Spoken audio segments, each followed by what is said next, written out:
Hello humans, strange attractors, complexity theorists, and haptic cognicists, and welcome to The Good Timeline.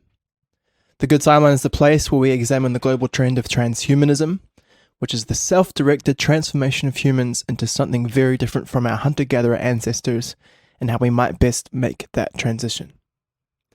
I'm Ryan Ferris, and today's guest is Tyson Yunkaporta.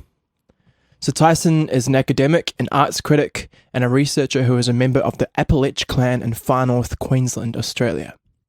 He carves traditional tools and weapons and also works as a senior lecturer in Indigenous knowledges at Deakin University in Melbourne. He's the author of an incredibly unique and important book called Sand Talk, which is how I came to be familiar with his ideas.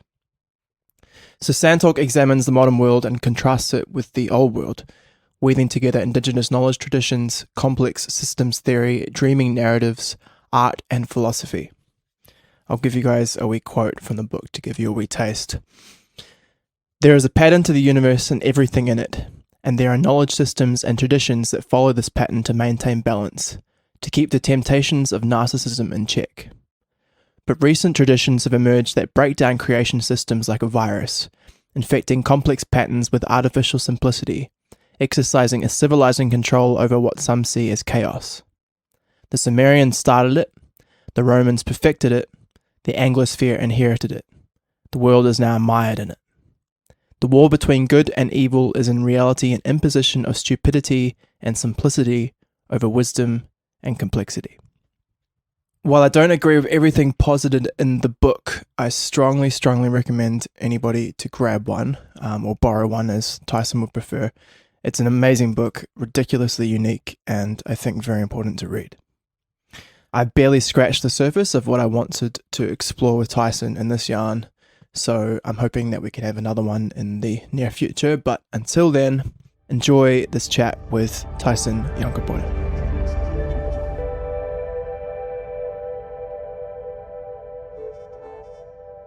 So I discovered you on Jim Rutt's podcast. After he true. Yeah. And after he said, buy Tyson's book or I'll kick your ass, I went and bought it and read the whole thing. And yeah, it's an amazing book. So great job to you and great job to Old Man Juma for the spell that he's casting through that book. Yeah, I tell you, if it even got Jim Rutt, then I tell you it's got to be pretty powerful magic. Yeah, no doubt. Yeah, well, me and Jim are like best mates now. We're talking all the time. I mean, we don't really align on that much ideologically or spiritually or anything else, but we're just, I suppose that's the power of, bringing stories together. You can form really good relationships. You don't have to agree or, be the same brand or anything like that. And I really like it. It's a nice paradigm. I remember the new atheism period where it was just like an absolute shit show online of people being in very much competitive conflict-based interactions, and it seems like there's a whole scene emerging where it's a lot more collaborative and people are a lot more open to hearing and just accepting others' ideas and beliefs as long as they're aligned with a similar vision of what we want to do in the world. I thought we could start with the current state of the world because you speak a lot about narcissism and that one of the important functions of Indigenous societies is to stamp it out. Just to give a bit of an intro to the audience, can you speak a bit more to this and the contrasting concept of humans as a custodial species? Yeah, well, it's all coming from that idea, of I'm special. And you have that as a child. You believe you're special, and it's right for childhood. You get like a holiday for 10 years or so, from this world, where you get to live in a bit of a fantasy, whereby you're the center of the universe. And it's an important thing for your development. You do need to be, pandered to and pampered and just universally loved by many people around you, but then, it's time to grow into an adult. And to be an adult is to realize that you're not special and that there's not much there, that everything you are is in your relationships in the world around you.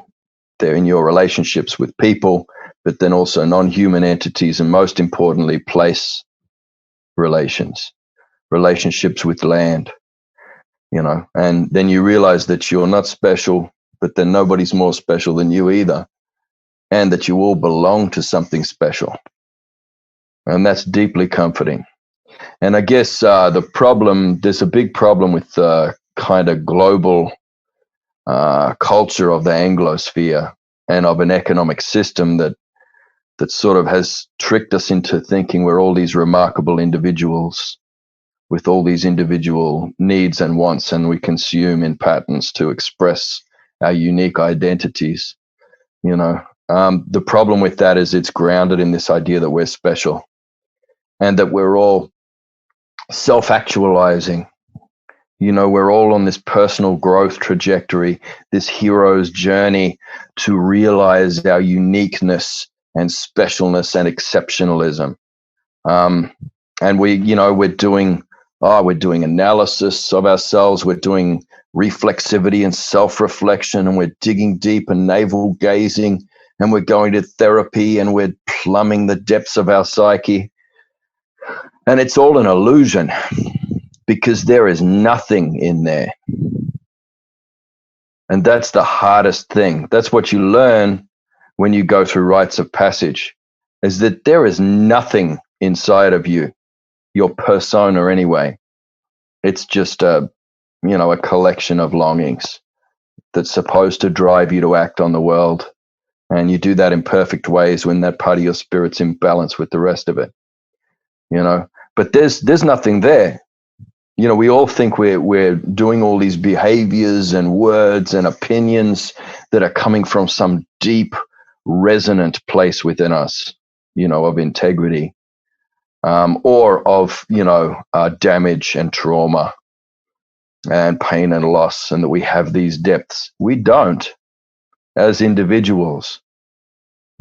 Everything that you believe is inside you is actually in a kind of external hard drive. It exists in the spaces in between, in your relations with land and people and non-human entities. That's what's speaking through you when you speak, And I don't know if I'm making a lot of sense right now, because at the moment I'm existing in quite a profound state of disconnection. I'm in wrong relation with a lot of the people around me, and with the place that I'm in, and everything else. So therefore, what I'm speaking from right now is a kind of a bit of a tainted relation. So I'm speaking from something that's not right. So I apologize for that, and just encourage everybody to just please don't take anything I'm saying as truth or wisdom or anything like that. But I do hold a memory of being in good relation and in profound connection, and of understanding that anything that came out of my mouth was coming through me from that, and from an ancestral connection and everything else. There is patterning and an embodied sort of revealed memory that's in our cells and our bones and everything else. But that is just something that's on loan, because you're a patterning from land and ancestors and creation. And all of that is speaking through your physical being as well. So you as an individual, me as an individual, we have nothing. But as a pair now, when we share stories and we come into relation during this yarn that we're having, something special will grow between us in the space in between. And we'll be able to allow that to speak through us. And that's something that will carry forever. So if I see you 10 years from now, that will suddenly appear there, between us. Or if I want to remember it, I might be sitting there and and I'll just call out your name, I just go, Ryan, oh, like call out your name and picture you and the place where you are and that I am, and then that will be there. That knowledge will be there, and I'll be able to allow that to come through me again. So, at the moment, I'm just speaking through a previous healthy relation. Yeah. So the words that I'm saying, they're coming through something that was before. And, I guess that's so even when you're really profoundly disconnected, if your view of time is fluid, you can connect to relations that you've had before, previously, and potentially even future relations that haven't happened yet on a timeline, and you can let that come through you, I guess. So, it's all good. It's just you need to accept where you are in every moment, and and try to let creation just do its work with you, have its way with you. Have its way. Yeah. Yeah. You mentioned rites of passage. You mentioned the importance of it.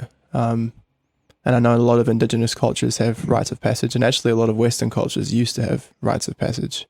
Now it's like the 21st where you just get ridiculously drunk, and that's about all you got. Women have a natural one, obviously.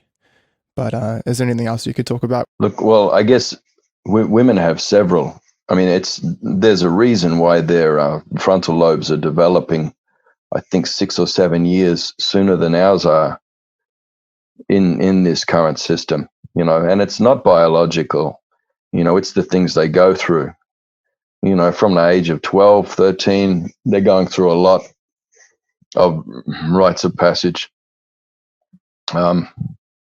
Just, the world puts on them, and a lot of it is, a lot of what's involved in rites of passage is an ordeal, and if they have good, strong women around them who've made sense of the world and are helping to guide them through those ordeals, because a woman in this society faces an ordeal every time she steps out the door. As soon as she starts to develop those growths on her chest and all the rest, she's facing an ordeal all the time, and often even from a younger age. And so they have to develop quicker. And that's the idea of a rite of passage. You're supposed to go through one every 15 years or so. And you got to go through at least 3 of them before you can actually become a real adult, like a real man, particularly for men's business. I can't talk for women's business, but I assume that theirs has to happen earlier.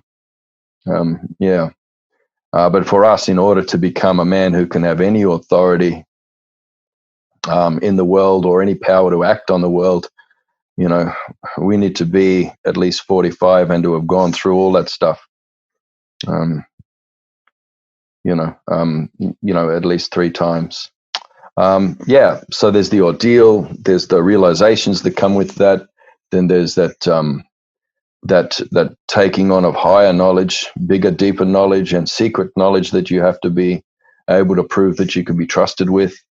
And then on you go. And as you demonstrate responsibility and self-control, then you become a man eventually. Until then, you're just a boy. And I know lots of 80-year-old boys. I do, because they're my peers, because I'm a 48-year-old boy. I've only been through the most early stages, of that over the years. A lot of that's due to accessibility. And a couple of times I've had to forego that because I've had other responsibilities for child rearing, where I didn't think it would be fair on my partner to leave them for 6 months with children to look after on their own. So I've foregone a lot of that. So my knowledge, I don't know very much. I know about what any 14, 15-year-old boy would know. But that's fine. It's you can't, if you're feeling greedy and longing for that knowledge, then they're not going to give it to you. You've got to be satisfied with what you have, and you've got to work with it well. And, if you have a fragment of the pattern of creation, you can work with that in infinite ways, so I might only know a handful of things, but there are a lot of combinatorials that I can do with that handful of things, and then combinatorials that I can do, from the new things that emerge from that, but then also applying that lens to different contexts and different knowledges. And there's almost infinite combinatorials that I can make, with my limited knowledge. So I can be someone who's, not a particularly good scholar, who is not particularly widely or deeply read, and who doesn't know very much at all. But it's the way I work with that pattern that allows me to, pull out some interesting things and still be able to have yarns that are worth having. Yeah, I heard someone say at some point that if you can be knowledgeable in 2 or 3 different domains that are quite distinct and separate from one another, like yourself, then you can synthesize really interesting, unique work, as opposed to trying to be the best in the world at one particular thing, trying to be the best tennis player, or trying to be the best, I don't know, microbiologist or whatever. You don't have to be the best in 3 different fields, but you'll have distinct knowledge that you can synthesize into new knowledge. Yeah, you can use that abductive reasoning. Like most scholarship these days is limited to inductive and deductive reasoning, but abductive reasoning is, one form of that is that you can apply the lens from one field or discipline to another and see what comes out, you can have your accounting department, take a look at the discipline of the marketing department and, have them in a dialogue like that and see interesting things that fall out. And it's really as simple as that. But not simple, complex, but not complicated. That's an important distinction you make in the book between those two. Would you better elaborate on that a wee bit? You've also said the war between good and evil is in reality an imposition of stupidity and simplicity over wisdom and complexity. Complicated is what one mind or one group that's all thinking alike, it's what they can produce.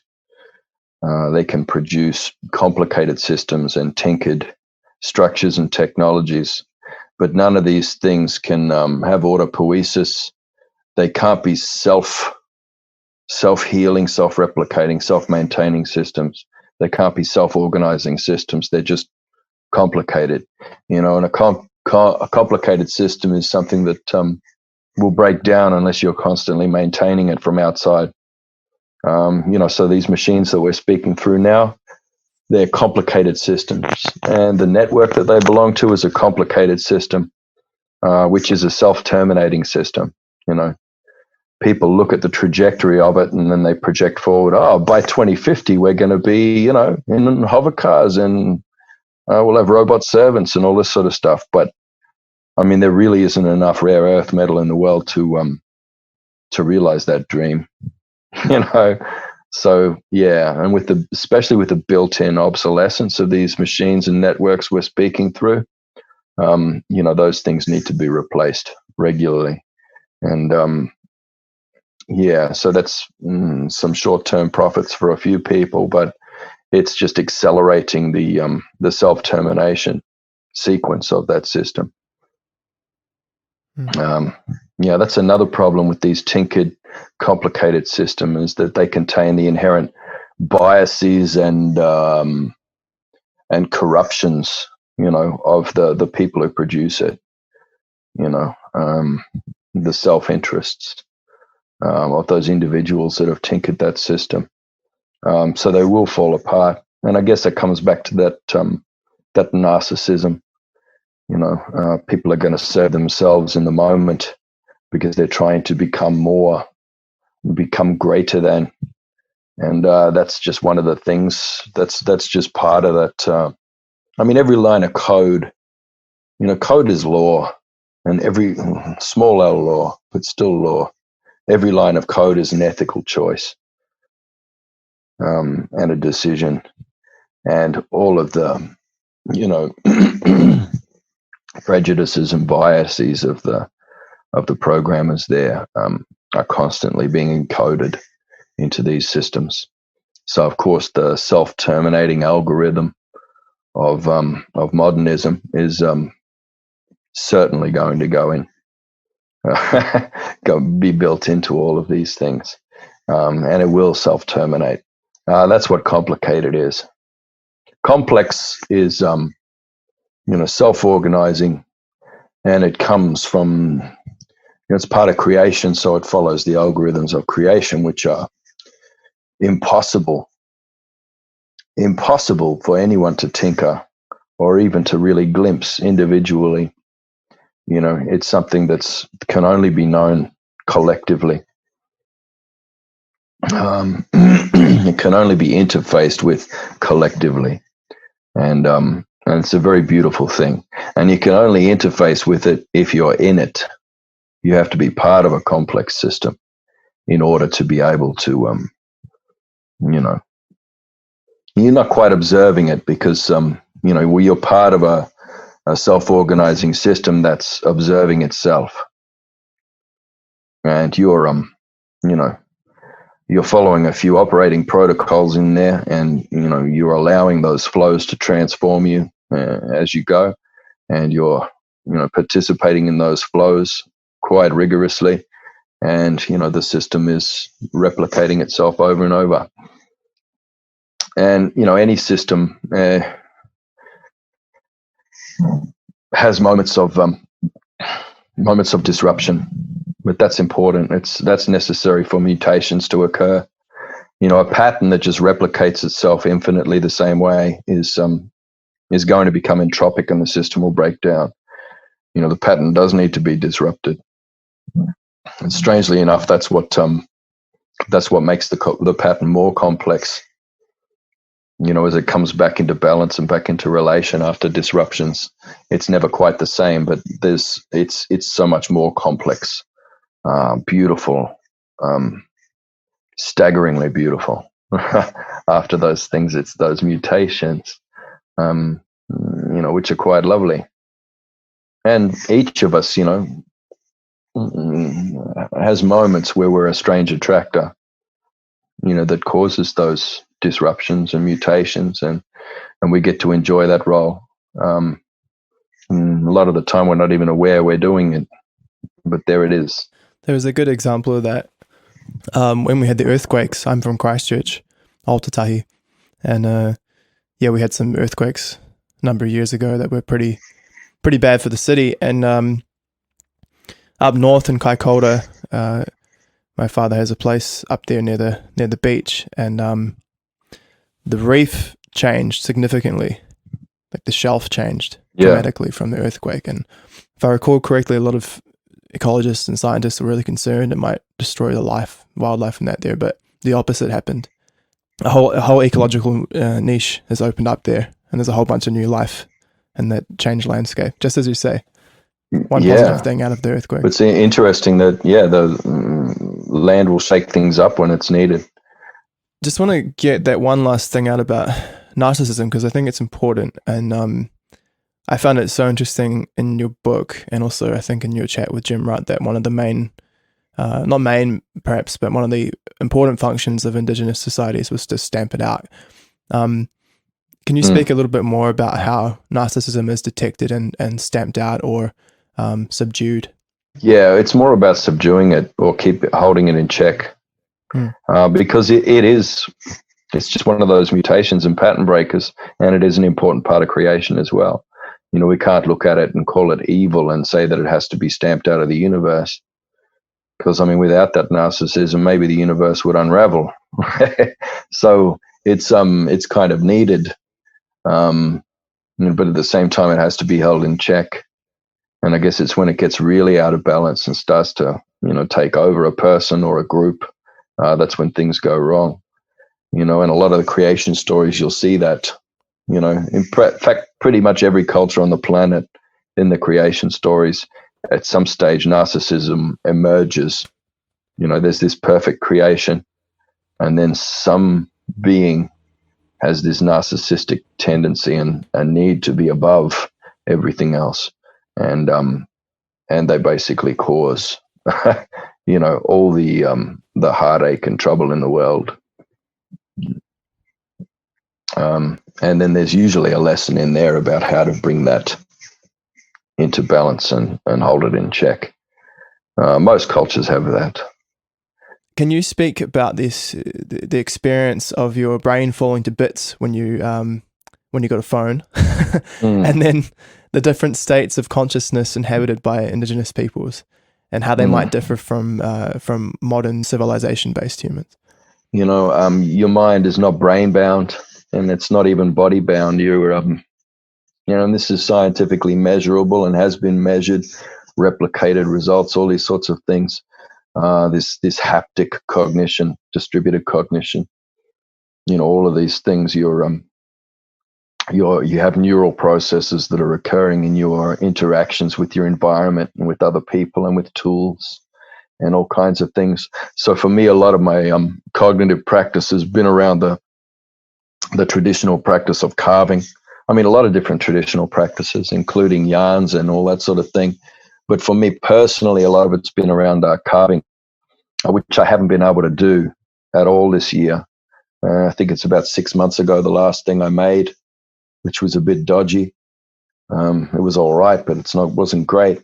And then just the other day, I tried to make a Yunkaporta, this law stick, and I worked on it for a few days, and then it was almost finished. It was supposed to be the next book, and I put a lot into that. And because my next book is due this month and I haven't started writing it yet. And anyway, there was like a hairline crack that I hadn't noticed, and just the entire head just fell straight off. It just split, cracked, and I just felt like it was the end of the world for me, So that's why I'm in this kind of state now. And I just realized how far all my relationships with the world and everything in it have deteriorated, mostly through my engagement with the marketplace over the last year. So yes, it is from the tech, but it's also from, it's the amount of units that are being sold, with this book. That becomes a signal, for people that something is of value. And so that kind of has a snowball effect. And so too many people are buying the book now, and I can't manage all of those relationships. So I've started having to interact with people on a very shallow level, because that's all I've got time for. And I had to sit down and make a conscious decision about, is it worth, getting old man Juma's symbols out into the world that he asked me to do? Is it worth burning all of my relationships for this? Because it was becoming apparent that it would burn all of my relationships up, either from my neglect or from just quite simply just jealousy. It's jealousy on one side, but not just jealousy, but people looking at, because a certain number of people start to value me like I'm the product, then all of a sudden there's that sense that I'm becoming elevated. And then other people around me are thinking, so you're fucking special, are you? You special, are you? So what does that make me? Does that make me a piece of shit? Fuck you. Off you go. So you're going to get that reaction, even from the best people around you, and it's not like they're bad people or that they're being narcissistic. That's our natural genetic reaction against the idea of a great man or a great woman. We have to bring them down. And that's part of our nature, and people like roll their eyes at that and cluck their tongues and go, oh, that's the tall poppy syndrome. It's not a syndrome. It's a genetic defense that's unique to our species, because we have the capacity as custodians of creation to destroy everything if any one of us becomes too powerful and starts to take over. We all rebel against the idea of the king. We have a lot of mechanisms of shaming and banishing and excluding people who start to get too big for their boots. And so me with, number of units sold, increasing my fucking social capital or something in this system, that embiggens me, to use that Lisa Simpson's term, which I fucking love. Yeah, that's embiggened me to the point where I'm not capable of being in proper relation to real people, and it's, and I had to sit and decide, is this worth burning all my relationships for? And then I've just sort of gone, all right, well, I'm going to do it until November. I'm going to stop at the end of November. I'll stop engaging with this marketplace. And yeah, but I didn't last till November. And that's where it goes. Yeah. So I didn't make it to November. I thought I'd be able to limp across the finishing line with something of my life intact, But anyway, that's not a permanent state though, so I'm not worried about it. It's just like, well, at the moment I'm disconnected. If you're looking at time in a linear sort of fashion, you might feel like, that's it, that's stuffed now. But, but I can, like I said, I can speak from relationships that I've had before, because they're still in creation. They still exist. They're just at a different point on timeline, if times align. I can also look forward to future relations, to potentially recovering relations, if I manage to sabotage and humble myself enough to,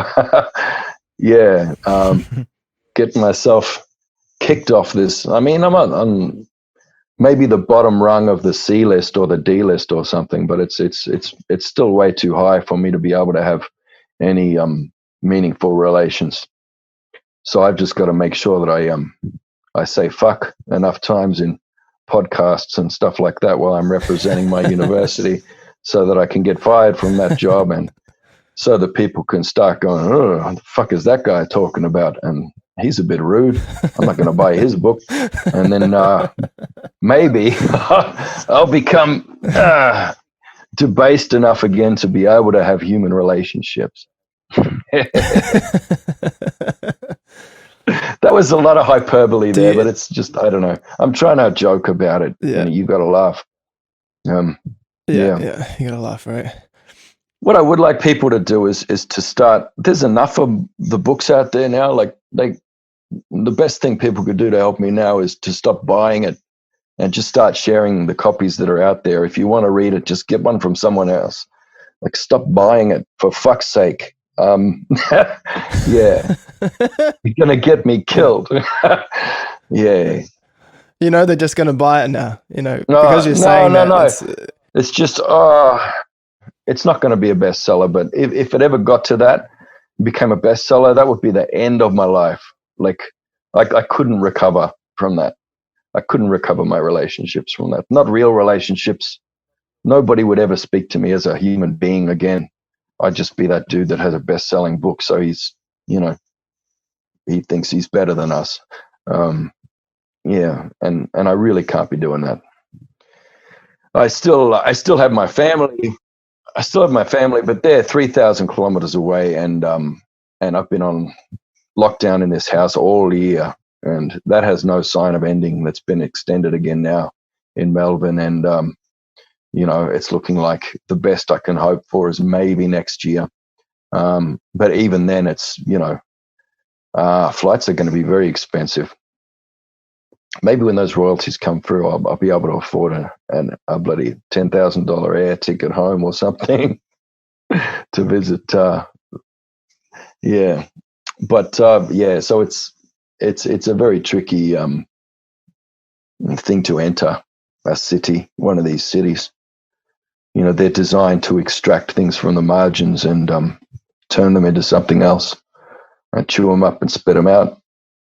Extract all that value and direct that to somewhere else to sort of sit in a static heap somewhere in service of somebody's massive dick, this invisible prick of the marketplace. I don't think of it as the invisible hand of the marketplace. I think of it as an enormous phallus that's just lining us all up. And Have you considered, Tyson, that this might be your second initiation rite, the second ordeal? thank you, my brother. You're a wise motherfucker, aren't you? Yeah. Nope, I'm not. I just have ideas Thanks, sometimes. man. Well, either that or you're an idiot savant or something, because that's, I think that's what I needed to hear today. That's very good. Yeah, I am overdue for an ordeal. I was supposed to get one 3 years ago. Nice. All right. Well, I still have a few questions on consciousness, and maybe you can speak from memory or other knowledge or other relations. I remember you speaking in the book about these profound, very different states of consciousness, especially when you were saying that the mind is sort of distributed out into the land and the world and the people. And do you know if Aboriginal people incessantly think like we do in the West? A very, very close friend of mine, she has Filipino lineage, but also potentially Aboriginal Australian lineage, actually. And she described to me that throughout her entire childhood and even till now, she just didn't have any thoughts. She can think, she has the ability to think if she wants to, but at school and things, there's just nothing there, you know, like, and sometimes she'd just sort of just stare and the teacher would think she's daydreaming, but actually she's just sitting there in emptiness, basically meditating, but in a constant state of kind of focused meditation for her entire life. And she's still like that. And she's very joyful and quite special. So I'm wondering if you've got any insight into that, whether that's a new kind of a state of being. It simply means that she hasn't taken on that illusion yet. She hasn't taken on that illusion that she's special and has this deep well of thought, and she has this deep personal consciousness that's hers and hers alone. Yeah, it's quite simply that. And maybe so therefore she can only have thought when she's accessing her relation to other things. So if she's sitting alone and trying to think as an individual, as this amazing closed system, this unique little island of death, maybe her system rebels against that. And I imagine she's it seems, when you said where she comes from and everything, she's she's coming from a long line in this human species, probably. So going back to Homo erectus, and Homo erectus is what we have from them is the oldest evidence of meaning making on the planet, is the carved shells that they used to do, these abstract designs on the shells. And the oldest one of them that's been found so far is 1 million years old. So she has 1 million years of making meaning and of sense making, through distributed and haptic cognition, with tools and objects and groups of people in relation to place and journeys and all kinds of things. So that's her lineage. Does it make her ineffective in her interactions with the marketplace? Not in the slightest. Well, that's pretty exciting. Maybe she needs to be writing a book. Tell us how to do that and still thrive. Yeah. Although, she probably has an extended family around her. That is, providing everything she needs as a safety net to be able to thrive in the world. If she was had to be cast adrift in a city as an individual and try and, or even worse, as an individual who would be a single mother with a bunch of kids she had to look after while she was working, she might find herself in a bit more strife. On the contrary, she'd be completely financially fine independently in a city. She lives in a city. She grew up in a city. She's half German as well. Yeah, so she's half German, half Filipino. Sweet. Has a foot in each world, basically. Yeah. Yeah. Well, maybe she's just got the right formula. I probably need to be talking to her. But yeah, I'm happy enough to have spoken to you today. I need to go away and sit down with that idea of this as an ordeal that is useful. I think that framing is it's inspired by you, actually. So it's the circular thing again, right? Sweet, man. We got a little feedback loop happening, and it's feedback loops that make things happen in complexity theory. Yeah. Fuck yeah.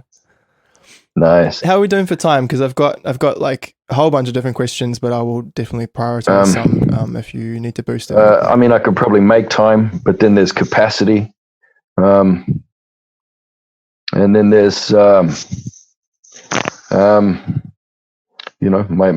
last sort of fractured relationship there trying to call me right now. So I should probably jump off and grab that if I can. Yeah, you probably should. You probably should. Yeah.